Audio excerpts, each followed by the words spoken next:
घर औरत से बनता है। एक गांव में एक जमींदार था। उसके कई नौकरों में जगमोहन भी था।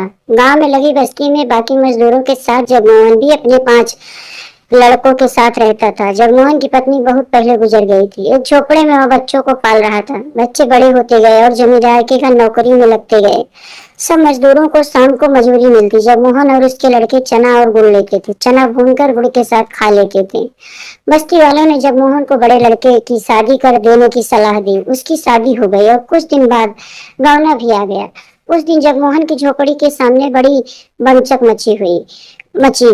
बहुत लोग जमा हो गए नई बहू को देखने के लिए। फिर धीरे धीरे भीड़ छटी। आदमी काम पर चले गए। औरतें अपने अपने घर जाते जाते एक बुढ़िया बहू से कहती गई, पास ही घर है, किसी चीज की जरूरत हो तो संकोच मत करना, आ जाना लेने।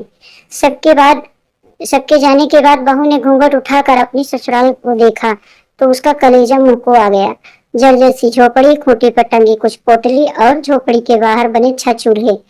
जब मोहन और उनके सभी बच्चे अलग अलग चना भूंजते थे। बहू का मन हुआ कि उठे और सरपट अपने गांव भाग चले, पर अचानक उसे सोचकर धक्का लगा। वहां कौन से नूर बड़े हैं, माँ है नहीं, भाई भौजाई के राज में नौकरानी जैसी जिंदगी ही तो गुजारनी होगी। यह सोचते हुए वह मुंह फाड़ कर रोने लगी। रोते रोते थककर शांत हुई। मन में कुछ सोचा। पड़ोसन के घर जाकर पूछा, अम्मा एक झाड़ू मिलेगा?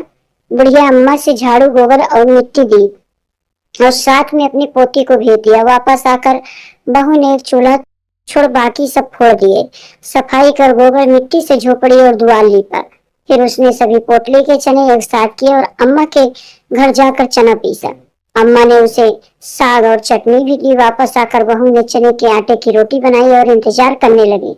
जग्गू और उसके लड़के जब लौटे तो एक ही चूल्हा देख भड़क गए। चिल्लाने लगे कि इसने तो आते ही सत्यानाश कर दिया, अपने आदमी का छोड़ बाकी सबका चूल्हा फोड़ दिया। झगड़े की आवाज सुन बहू झोपड़ी से निकल कर बोली, आप लोग हाथ मुंह धोकर बैठिए, मैं खाना निकालती हूँ। सब अचक्के रह गए। हाथ मुंह धोकर बैठे बहू ने पत्तल पर खाना परोसा। रोटी, साग, चटनी। मुद्दत बाद उन्हें ऐसा खाना मिला था। खाकर अपनी अपनी कथरी लेकर सोने चले गए। सुबह काम पर जाते समय बहू ने उन्हें एक एक रोटी और गुड़ दिया। चलते समय जगमोहन से उसने पूछा, बाबूजी मालिक आप लोगों को चना और गुड़ ही देता है क्या? जगमोहन ने बताया कि मिलता तो सभी अन्न है, पर वे चना गुड़ ही लेते हैं, आसान रहता है खाने में।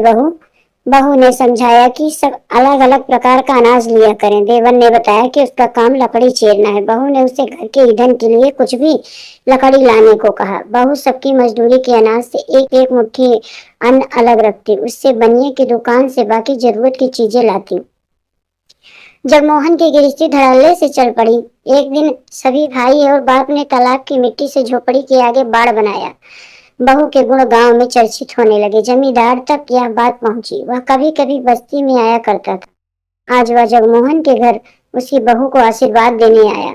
बहू ने पैर छुए, प्रणाम किया तो जमींदार ने उसे एक हार दिया। हार माथे से लगा। बहू ने कहा कि मालिक यह हमारे किस काम आएगा? इससे अच्छा होता कि मालिक हमें 4 लाठी जमीन दिए होते। झोपड़ी के दाएं बाएं तो एक कोठरी बन जाती। बहू की चतुराई पर जमींदार हंस पड़ा और बोला, ठीक ठीक है, जमीन तो जगमोहन को मिलेगी ही, पर यह हार तो तुम्हारा हुआ। औरत चाहे घर को स्वर्ग बना दे चाहे नरक बना दे। दोस्तों मेरी वीडियो अच्छी लगी हो तो मेरे वीडियो को लाइक करें, शेयर करें, सब्सक्राइब करें। आप सभी अपना ख्याल रखें। राधे राधे।